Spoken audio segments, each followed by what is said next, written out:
El Bitcoin y las criptomonedas no valen nada. Estamos seguros de que has escuchado muchas veces esta cancina cantinela por parte de los anticriptomonedas. Irónicamente, el sistema de moneda fiat que estos individuos parecen idolatrar hasta el extremo, históricamente no siempre ha demostrado ser el más fiable. El dinero fiat ha fracasado en múltiples ocasiones, tan a menudo, de hecho, que debería hacer tambalear la confianza de cualquiera que lo posea. En este vídeo vamos a darte una lección de historia y mostrarte exactamente por qué las criptomonedas pueden ser tu única salvación.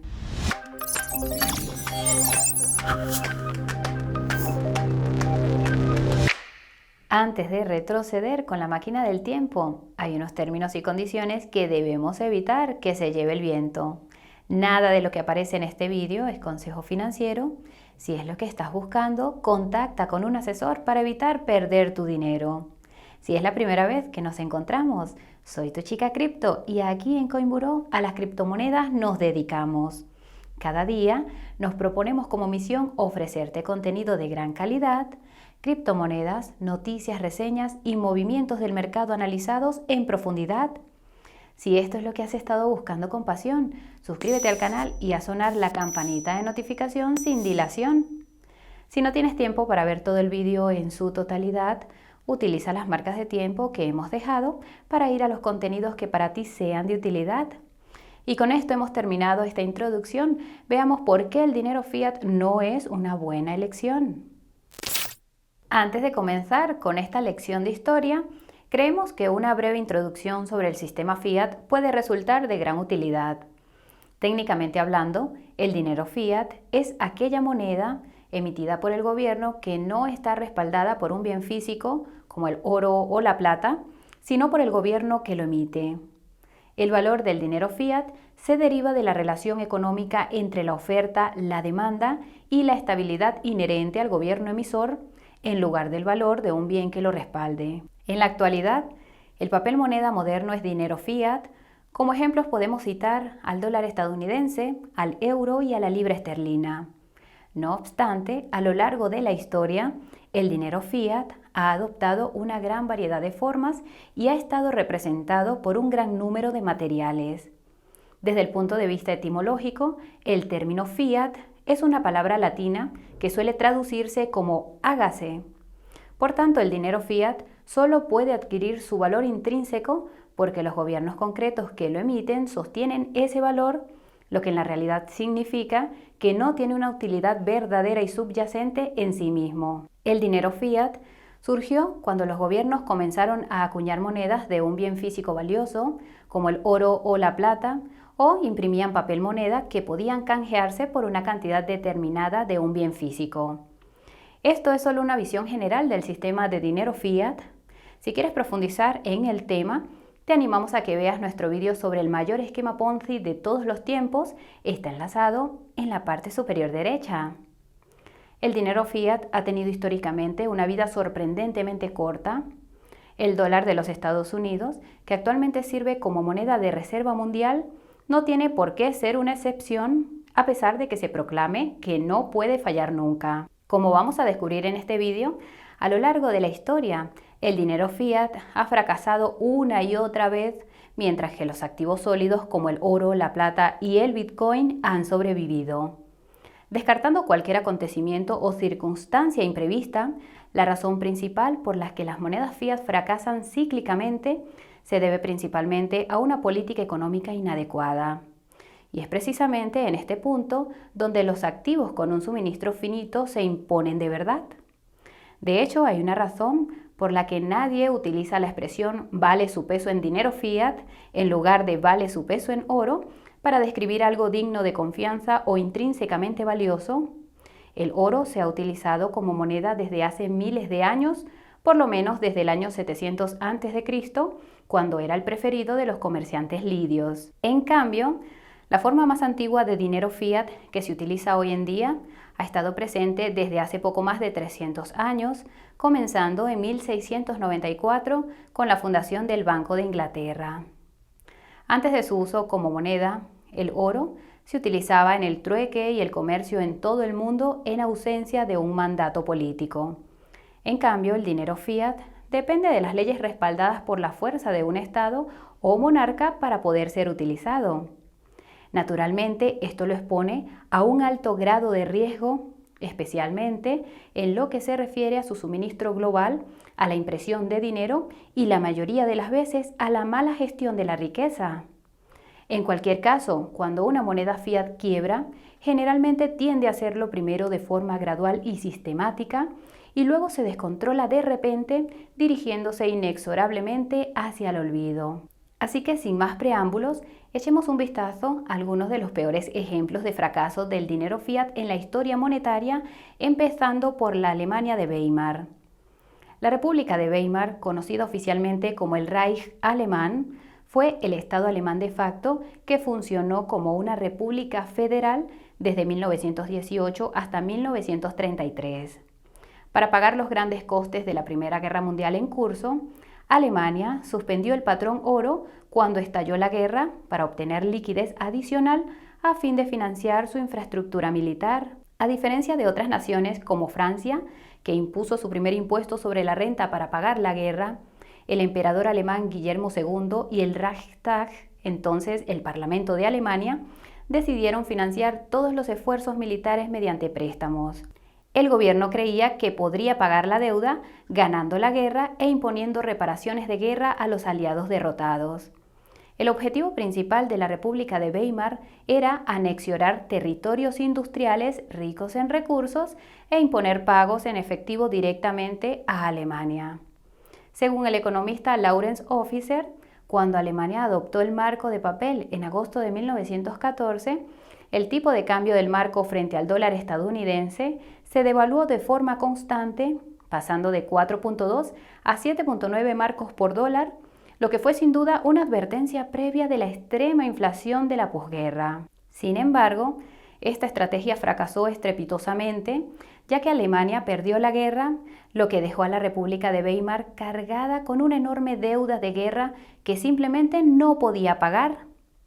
Esta deuda ascendía a 132.000 millones de marcos de oro, es decir, unos 33.000 millones de dólares estadounidenses. Más tarde, con el Plan Young, esta enorme suma se redujo a 112.000 millones de marcos de oro, es decir, unos 26.300 millones de dólares estadounidenses. Sin embargo, a pesar de la revisión, el problema de la deuda subyacente de la República de Weimar se vio agravado por el hecho de que había impreso grandes cantidades de dinero sin poseer realmente los recursos económicos para respaldarlas. Además, las exigencias del Tratado de Versalles aceleraron aún más la caída del valor del marco y varios informes afirman que para comprar un dólar se necesitaban 48 marcos a finales de 1919. ¿Cómo pudo la República soportarlo? La verdad es que no lo hizo, de hecho la situación continuó empeorando. Durante los años siguientes, la moneda alemana mantuvo una relativa estabilidad en torno a los 90 marcos por dólar, al menos durante la primera mitad de 1921. Y como la gran mayoría del frente occidental de la guerra se había librado en Francia y Bélgica, Alemania consiguió salir del conflicto con la mayor parte de su infraestructura industrial intacta, lo que le permitió en esencia mantener la producción y sus actividades económicas. Durante este periodo de 2 años, el marco alemán se mantuvo bastante estable, pero cuando las fuerzas aliadas impusieron un ultimátum a Alemania para que cumpliera sus primeros pagos acordados en el Tratado de Versalles, las tornas cambiaron por completo. El primer pago se efectuó al vencimiento en junio de 1921 y marcó el inicio de una devaluación cada vez más rápida del marco, cuyo valor se desmoronó hasta una relación aproximada de 330 marcos por dólar. Para satisfacer las exigencias de reparación de los aliados, en agosto de 1921, Alemania empezó a comprar divisas extranjeras con marcos a cualquier precio disponible, factor que agravó aún más su hundimiento. Durante la primera mitad de 1922, el marco se estabilizó en unos 320 marcos por dólar y se celebró una gran variedad de conferencias internacionales para evaluar el mejor escenario posible para la nación. Incluso John Pierpont Morgan Jr., el viejo JP, organizó una, pero fue en vano. Como puedes imaginar, la República de Weimar no renunció a la impresión de dinero y como resultado, a finales de 1922, el marco prácticamente no tenía valor, cayendo a aproximadamente 7.400 marcos por dólar, y el índice del coste de la vida alcanzó una tasa de 685 en diciembre, un aumento de casi 17 veces. Una barra de pan en Berlín, que costaba unos 160 marcos a finales de 1922, acabó costando 200.000 millones de marcos a finales de 1923. Y en noviembre de 1923, un dólar valía nada menos que 4 billones de marcos. Simplemente alucinante. No obstante, por muy devastadora que fuera la inflación alemana, la historia nos ha aportado otros 3 casos de hiperinflación que hacen que el caso alemán parezca casi un juego de niños. Esto nos lleva al segundo caso. Hungría en 1946. La verdad es que Hungría no era ajena a la hiperinflación. El imperio austrohúngaro estuvo en el bando perdedor de la Primera Guerra Mundial y se desintegró poco después de la guerra. La nueva nación húngara, formada en octubre de 1918, carecía de las estructuras administrativas y de gobierno adecuadas, por lo que recurrió a la impresión de dinero para llenar el agujero de su presupuesto. Antes de la guerra, la relación entre las coronas y el dólar era de 5-1, pero en 1924 la relación pasó rápidamente a 70.000 coronas por dólar, lo que obligó a Hungría a sustituir las coronas por el pengo a razón de 12.500 pengos por corona en 1926. Aunque Hungría se libró hasta 1944 de gran parte de la inevitable devastación de la Segunda Guerra Mundial, en ese año se convirtió en un mortífero campo de batalla entre Rusia y Alemania, lo que provocó la destrucción del 90% de su capacidad industrial. El transporte se complicó porque la mayoría de las líneas ferroviarias y las locomotoras habían sido destruidas y las que sobrevivieron fueron tomadas por las fuerzas alemanas o confiscadas como reparación por los rusos. Como resultado, incluso después de la guerra, los precios de los servicios públicos y de los alimentos en Hungría empezaron a subir vertiginosamente debido a la falta de capacidad industrial. Así, sin una base en la que apoyarse, el gobierno húngaro decidió estimular la economía de la nación imprimiendo dinero. El gobierno contrataba directamente a los trabajadores, concedía préstamos a los consumidores e incentivaba la economía concediendo a los ciudadanos una serie de cheques de estímulo. ¿Te suena de algo? Esto significaba en esencia que el gobierno había inundado el país con dinero para volver a poner en marcha la economía. Y este dinero, que definitivamente no crecía en los árboles, sí salía de las imprentas. Para entender la rapidez con la que aumentó el suministro de dinero, considera el hecho de que el dinero en circulación, que era de 25.000 millones de pengos en julio de 1945, aumentó a 1.6 billones de pengos en enero de 1946, luego a la asombrosa cifra de 65.000 billones de pengos en mayo de 1946 y a 47 cuatrillones de pengos en julio de 1946. Piensa en lo que habría costado un café expreso en aquella época. Increíble. Para que te hagas una idea de este nivel de hiperinflación extrema, un artículo que costaba 379 pengos en septiembre de 1945 llegó a costar más de un cuatrillón de pengos en julio de 1946. A estos niveles, los precios subían a un ritmo absurdo del 150.000% al día. Para entonces, el gobierno había dejado de recaudar impuestos porque incluso un solo día de retraso en la recaudación anulaba por completo el valor del dinero que el gobierno recaudaba, haciendo que los impuestos carecieran de valor. Por supuesto, Hungría tomó algunas medidas fallidas para reducir la inflación, pero en realidad no detuvo la impresión de dinero en ningún momento. Así pues, para hacer frente a este nivel de hiperinflación sin precedentes, el pengo fue sustituido por el milpengo, que a su vez fue sustituido por el bilpengo, que a su vez fue sustituido por el adopengo, indexado a la inflación. Posteriormente, el forint sustituyó al pengo y a sus monedas afines en agosto de 1946 a un tipo de cambio de 0.4 trillones de pengos por forint. Esto garantizó un mayor nivel de estabilización y los precios de los alimentos y los servicios públicos también se mantuvieron relativamente equilibrados durante la década de 1960 en Hungría. Ahora bien, te estarás preguntando, ¿quién pagó realmente el precio de la inflación? Pues en primer lugar fueron los trabajadores. De hecho, los salarios reales cayeron más de un 80% como resultado de la hiperinflación y aunque los trabajadores tenían empleo, fueron empujados a la pobreza. Además, los acreedores fueron completamente aniquilados debido a la inestabilidad de la economía del país. Dicho esto, la hiperinflación sí elevó la capacidad industrial de Hungría a lo largo de los años 40, hizo que el sistema ferroviario volviera a funcionar y que se sustituyera gran parte del capital. ¿Vale? Esta fue la experiencia de Hungría en los años 40, pero avancemos unas décadas para ver nuestro siguiente ejemplo de fracaso del dinero fiat, Yugoslavia. En la década de 1980, la economía yugoslava entró en un periodo de crisis continua debido a las inestabilidades geopolíticas de la época y entre 1979 y 1985 el dinar yugoslavo se desplomó de $15 a $1.370 por dinar.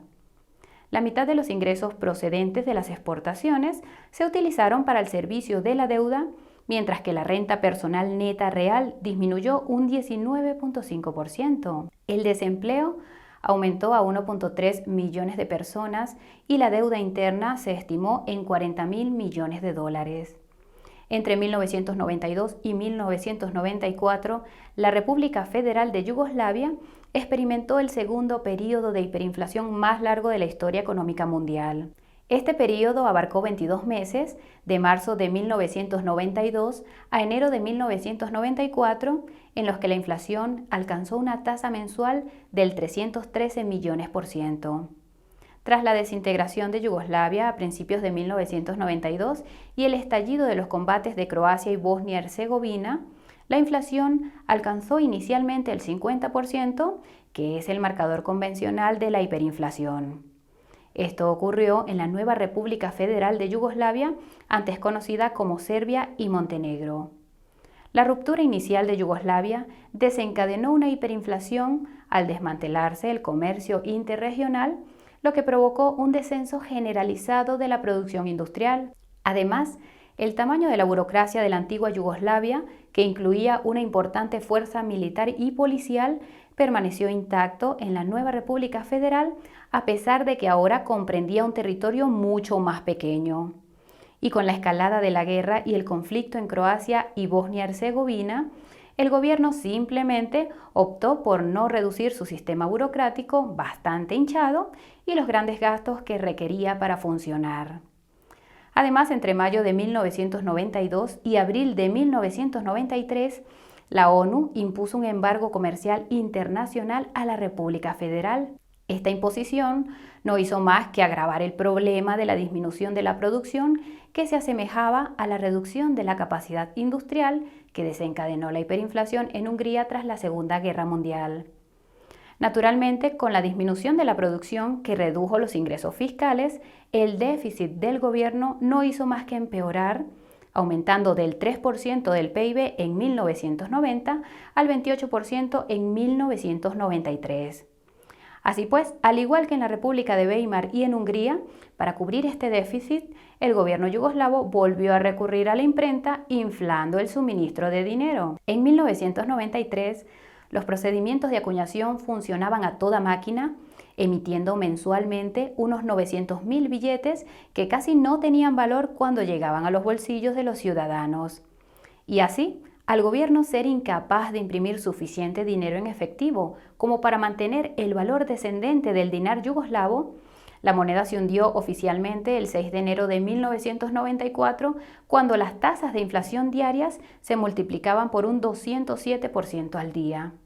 Y con esto llegamos a nuestro último ejemplo, Zimbabue. Aunque ha habido muchos otros casos de hiperinflación últimamente, como Venezuela, Argentina, Perú, Chile y Angola, por nombrar algunos, Zimbabue experimentó una de las economías con mayor inflación de los últimos 20 años. Por tanto, consideramos que analizarlo será realmente interesante. El sistema económico de Zimbabue tenía problemas mucho antes de que comenzara su periodo de hiperinflación en 2007. La tasa de inflación anual del país alcanzó el 47% en 1998 y la tendencia continuó progresivamente hasta que se alcanzó la hiperinflación. Al final de este proceso, el valor del dólar de Zimbabue se había erosionado hasta el punto de tener que ser sustituido por otras monedas extranjeras. Tras independizarse de Gran Bretaña en 1980, el gobierno de Zimbabue se propuso inicialmente seguir una serie de políticas económicas marcadas por la prudencia fiscal y el gasto disciplinado. Pero esta determinación no fue duradera. De hecho, a finales de 1997, el nivel de gasto irracional del gobierno empezó a causar problemas a su economía. Los políticos se enfrentaron a un número creciente de desafíos político-económicos, como las protestas masivas contra el aumento de los impuestos y los grandes pagos que se debían a los veteranos de guerra. Con el tiempo, la posición fiscal del gobierno se hizo casi insostenible y, en consecuencia, comenzó a desarrollarse una crisis monetaria. El tipo de cambio del dólar de Zimbabue se depreció exponencialmente debido a los numerosos pánicos bancarios en el país. Esta depreciación del valor provocó naturalmente un aumento de los precios de las importaciones, lo que a su vez desencadenó la hiperinflación y llevó a la economía del país a experimentar una inflación impulsada por los costes, un síndrome causado por el aumento de los precios de la mano de obra o de las materias primas, o a veces ambos. Pero las cosas empeoraron en el año 2000 tras el impacto de las iniciativas de reforma agraria del gobierno que repercutieron en la economía. La aplicación efectiva de las iniciativas fue bastante deficiente y la producción agrícola se resintió enormemente durante varios años, lo que supuso que el suministro de alimentos fuera escaso, enviando los precios a máximos. Así pues, el gobierno de Zimbabue trató de aplicar una política monetaria más estricta, que de hecho se consideró inicialmente un éxito porque desaceleró la inflación durante un breve periodo de tiempo. Sin embargo, provocó un desequilibrio en la oferta y la demanda de los bienes del país, generando otro tipo de inflación denominada inflación impulsada por la demanda, en la que los precios de los alimentos y los servicios públicos experimentaron un fuerte impulso al alza debido a la escasez de la oferta. Ahora bien, a pesar de los continuos esfuerzos del Banco Central de Zimbabue por deshacer los efectos desestabilizadores de su política monetaria restrictiva, desgraciadamente no tuvo éxito en su empeño. En marzo de 2007, Zimbabue experimentaba una hiperinflación en toda regla, con precios que casi se duplicaban cada 24 horas y con una tasa de inflación diaria equivalente al 98%, según esta tabla de inflación de Hanke Cruz. Más tarde, el gobierno declararía ilegal la inflación y cualquiera que subiera los precios de los bienes y servicios sería arrestado. Esto provocó la congelación de los precios, que suele ser una solución ineficaz para frenar la inflación, y provocó que numerosos ejecutivos de empresas fueran detenidos por cambiar los precios de los servicios. Se informó que en diciembre de 2008, el Banco de la Reserva de Zimbabue autorizó a unos 1000 negocios a trabajar exclusivamente en moneda extranjera y que los ciudadanos recurrieron a la utilización de moneda extranjera en sus transacciones diarias. Y en enero de 2009, el ministro de Finanzas en funciones, Patrick Chinamasa, levantó todas las restricciones para utilizar solo dólares de Zimbabue, permitiendo a los ciudadanos utilizar el dólar, el euro y el rand sudafricano. Sin embargo, los profesores y los funcionarios seguían cobrando en dólares de Zimbabue y aunque sus sueldos ascendían a billones al mes, esto suponía alrededor de $1 o lo que es lo mismo, la mitad de un billete de autobús. Simplemente increíble. Ya casi estamos terminando el vídeo de hoy. No hace falta decir que la inflación tiene graves consecuencias para la estabilidad de la economía de una nación, su gobierno y sobre todo su población. A menudo es un síntoma de crisis preexistentes o de problemas que ya están presentes en la estructura política y económica interna de una nación. En última instancia, revela la verdadera naturaleza del dinero y en particular del dinero fiat. Además, más que un objeto económico utilizado como medio de cambio, depósito de valor o unidad de cuenta, El dinero es un símbolo de las realidades sociales subyacentes dentro de un ecosistema cultural, político y económico nacional, y su estabilidad y valor intrínseco, aunque sea emitido por el gobierno, se deriva de la estabilidad de las instituciones sociales y políticas del país. Ya sea por guerras, fenómenos naturales, mala gestión o políticas erróneas, el dinero emitido por el gobierno ha formado parte de las economías de la sociedad humana durante siglos, si no milenios. Tal vez, por desgracia, han diseñado históricamente la forma en que nuestras economías trabajan, funcionan y operan. Pero, como la historia ha demostrado una y otra vez, tratar con un activo emitido por el gobierno con un suministro prácticamente infinito conlleva riesgos extraordinarios para la estabilidad financiera y política de un país. Aunque los activos finitos como el oro y la plata han desempeñado históricamente su papel en la mitigación de las medidas inflacionistas, si el Bitcoin hubiera existido cuando el marco de papel de la República de Weimar, el pengo húngaro, el dinar yugoslavo o el dólar de Zimbabue perdieron todo su valor, bueno, el panorama podría haber sido ligeramente diferente. ¿No estás de acuerdo? Y hasta aquí el vídeo de hoy. Estamos seguros de que tendréis muchas preguntas, así que por favor no dudéis en escribirlas en la sección de comentarios. ¿Qué opinas sobre las monedas fiat y la hiperinflación? ¿Hay algún caso extremo que se nos haya pasado por alto? ¿Crees que el Bitcoin y las criptomonedas pueden resolver el problema de la hiperinflación para siempre? Tenemos mucha curiosidad por conocer tu opinión. Recuerda suscribirte al canal y hacer sonar la campanita de notificación si quieres seguir recibiendo el contenido de criptomonedas de mayor calidad.